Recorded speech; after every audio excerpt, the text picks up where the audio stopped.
And we're off. 2 neighbors, 1 gate, and enough bad blood to fuel a courtroom drama. Watch closely. This isn't just about fences.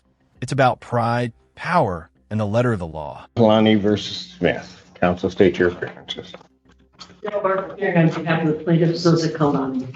That's written for defense, Your Honor. All right. And where are we? I received photographs, I believe, by Mr. Friedman that were sent in.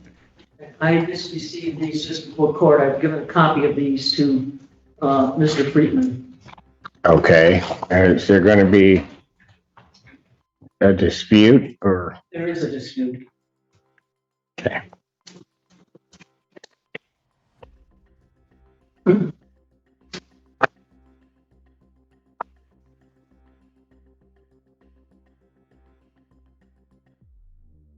And what's the dispute? Well, Your Honor, I will agree that the defendant technically complied with the court order, but the legal knife fight begins. Kalani's attorney calls out Smith's technical compliance, removing fence slats but leaving the chain link gate that still blocks access. This exposes a critical legal rift. Courts demand exact compliance, but judges hate loophole exploiters. Smith had 45 days to re-engineer, 108, but did nothing. Now the judge faces a nightmare: punish literal obedience? Or reward shady tactics? Watch his frustration build. This gate wasn't just physical obstruction, it was a middle finger to the court's authority.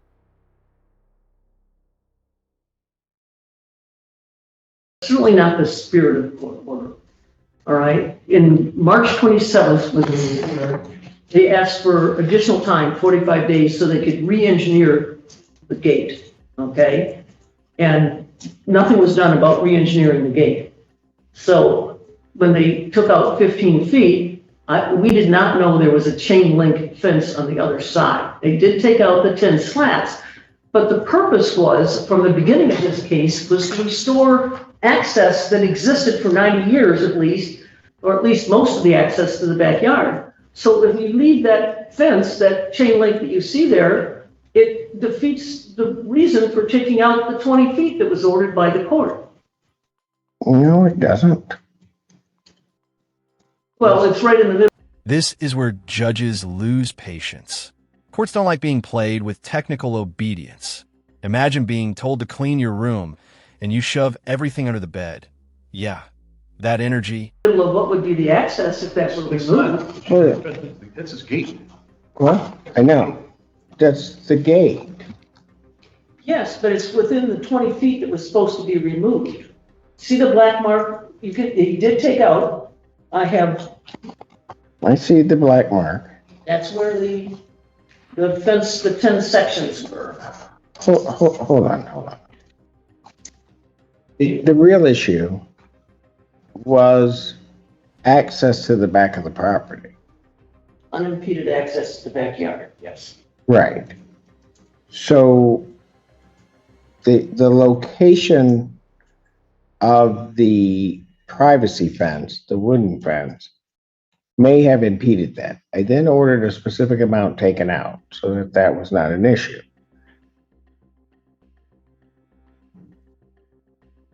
How does that chain link fence impede? That chain link fence was behind the 10 boards that were ordered to be removed. I just have to say, it's not a chain link fence. It goes across Mr. Smith's driveway. It's his gate. I know. I They were given 45 days to re-engineer that. Okay, so hold on. What you're really complaining about is a pole. Yes, in the sense that if that post and the gate stays where it is, then you still have to maneuver around it. Whereas maneuver around it to do what? To get into the backyard. No, that's get into the backyard with what? What are you driving into the backyard? Okay, I have to. Why did we remove 20 feet? Because the wooden fence came up on that one side so close to the house. I mean, that pole is so far back that it doesn't, I mean, at some point, any vehicle going in at some point has to turn. And when I was looking at it and when I went out there, the turn. Notice how the judge zeroes in on the real issue. Access. Not the slats, not the wood, not the drama. Just, can you actually get into the backyard? It's a surgical legal focus. Was going to be the problem because it was almost, when the fence was up, it was almost like you were going into a tunnel. So turning, getting past Mr. Kalani's house is, hang on a quick second. Okay. Turning past Mr. Kalani's home would potentially be a tight fit. This is not.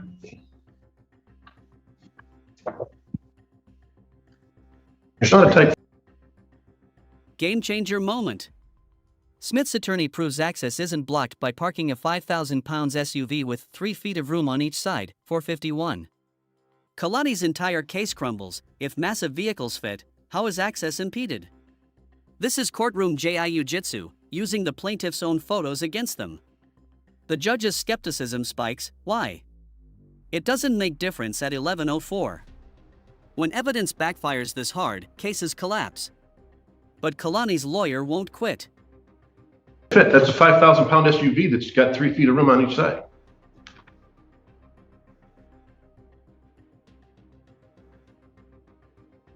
This is a different photo that I didn't copy to Mr. Friedman, that I will gladly. It is now a gate in the middle of nowhere.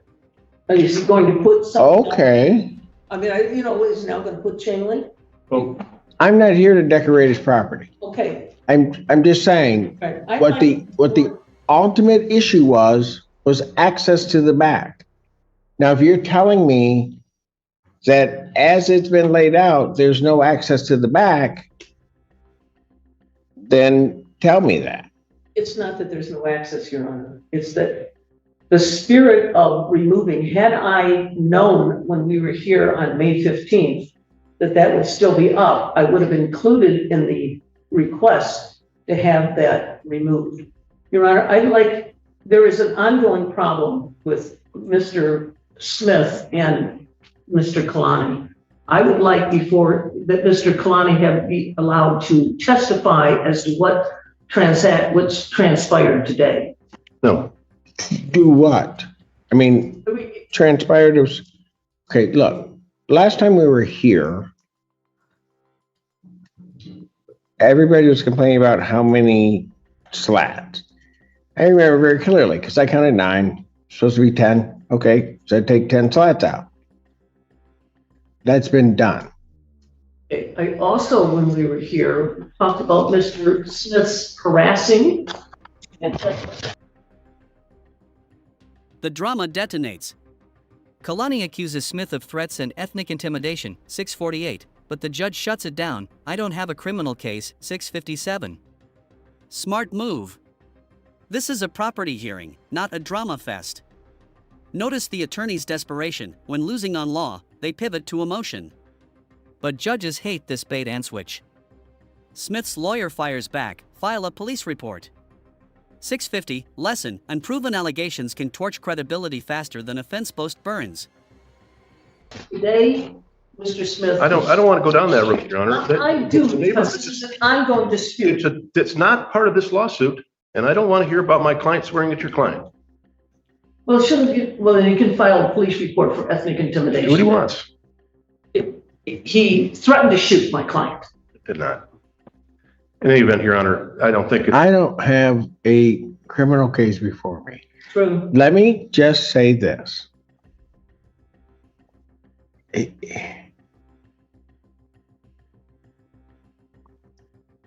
And I'll presume that Mr. Kalani would get up and say that. What would you have me do? Remove this, or at least move this gate post back, even with where the 20-foot mark was. Because that would stop the language or behavior. Well, actually, How? To tell you the truth, Your Honor, I would like to have gone back to my original request consistent. I'm not going there. I've made my ruling. I know. Hold on. You want to bring up something. Keep that in mind because distractions are coming. Ouch. When the other side uses your own photos to nuke your argument, it's like scoring on your own goal. The SUV demo is genius lawyering, turning evidence into a mic drop moment. Where allegedly Mr. Smith is yelling at Mr. Kalani. And I'm asking a specific question. If I even say that what you said here was said, what do you want me to do? I mean, because at the end, after I hear the testimony, you're going to want me to do something that I would imagine would be directed at stopping that from happening. So if that came up, what would you have me do? You're absolutely right. There's nothing you could say or do that would stop Mr. Smith from harassing my client. Okay, I will agree with you on that. What I had hoped to come from today is that you would order that fence post back to equal with the 20-foot mark, because that was the intent, was to open that up. Had I known that fence, the gate was there, back on March 27th, when you first ordered this, they asked for the time so they could re-engineer. Hold on a second. When we were here the last time, I think I still have the photos. That piece is there. I mean, there's no new evidence here. There's really just a post that's there. All right. I mean, if he closed that half of the gate, then I'm presuming what you're trying to say is that obstruction is just that post. And I don't see how that obstructs the backyard or access to the backyard. Had I known that post was not attached to the remaining 5 feet, I would have. Well, Miss Barton. I failed. Well, Miss Barton, if I'm looking at the photos from the last time that we were here, and when I look at those photos, I can certainly tell that post is not attached to the fence.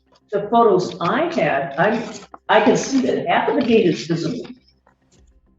I think that when she's talking about the spirit of this and the spirit of that, I think it is worth mentioning that much earlier on, we talked about the fact that the removal that going too far back was going to impact on that gate and on his privacy, and that the goal was to have the fence, the stockade fence, end at the back of his property so that he could secure that gate, which he can't right now. My contractor literally called me yesterday and said, "Why am I taking out these 5 feet? They're not in the way of anything."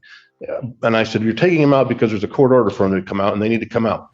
But so that's the answer to your question. My client is ordered to take that 5 feet out, so you're taking it out. Okay. I'll take the 5 feet out, but it doesn't make any difference. It's not in the way of anything. So when I went over there to see, and he took the 5 feet out, and that's when I pulled the big SUV in there, and it's like, why? It doesn't. I could turn around that vehicle 4 times in that backyard. It's irrelevant. So as far as the spirit of the order is concerned, it was satisfied with the 15 feet, and now he's got to figure out what to do with that gate. But in any event, he complied with your order of last week.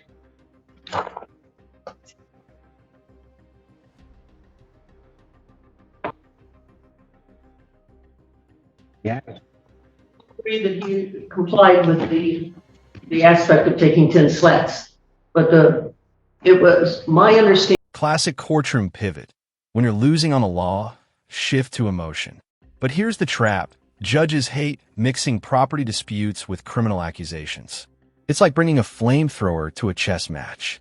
Wrong battlefield. And I was wrong that gate was attached to the 5 feet. I didn't realize it was a separate post. I did not know that, Your Honor. All right, look. If what Mr. Smith says is correct, that he's looking to secure that back part of his property with the gate that's there, the grand reality is, if Mr. Smith is correct in that, is that he's going to move that post. He's going to somehow or another do something else with that gate. But it's the gate. From very beginning, I knew the gate was there. And I knew when the last time we were here that that post, that the hinge basically was there. And I knew, I'm looking at the photos from last time to see, just to even give some benefit of the doubt as to whether. Bombshell self-correction. The judge admits, I was mistaken. I thought the gate was attached, 1311. This is rare judicial transparency. His original order assumed removing fence slats would remove the gate, but it was a separate post. Now he's trapped. Smith technically complied, 1135, but the intent failed. Watch his dilemma: order more demolition? Or concede his error? This is why property cases explode. One unclear phrase in an order creates years of fighting. The attorneys know they've got him cornered.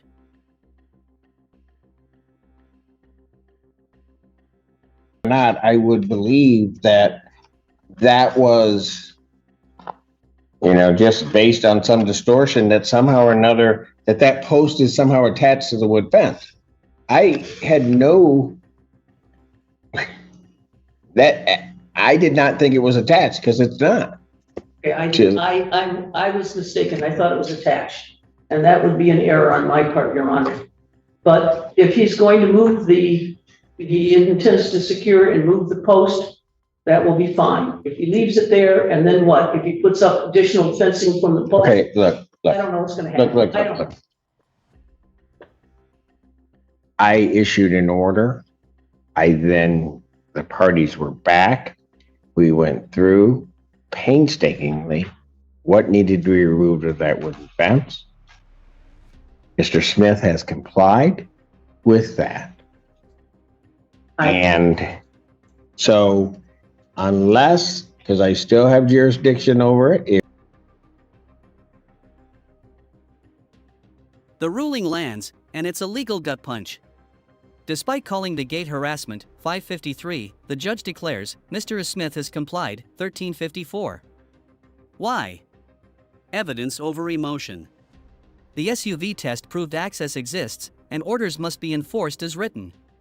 His message to Kalani: file a new motion if you want the gate moved, 1402. Translation: you lost this round. Smith's thank you, 1412, drips with victory. But the war isn't over. This feud will be back in court. If you really want to do it, then you file a motion, they can answer it, and I'll deal with it. But there's nothing before me right now. He did exactly what I asked him to do. I will agree with that, Your Honor. Thank you. All right. Thank you.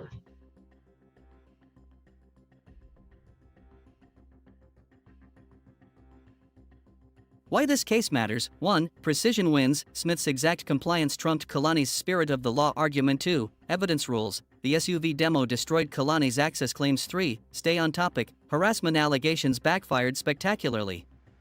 The judge's hands were tied by the letter of his order, a harsh lesson in legal drafting. But the real loser? The neighborhood. These neighbors will keep fighting and billing attorneys hourly. And here's the gut punch. The judge admits he misunderstood part of his own order. Rare, honest, but deadly for Kalani's case. Judges don't like walking back rulings, but they'll protect the record. Translation: compliance wins, even if the order was clunky. Big takeaway: in court, the spirit of the law sounds noble, but the letter of the law decides who pays the lawyers.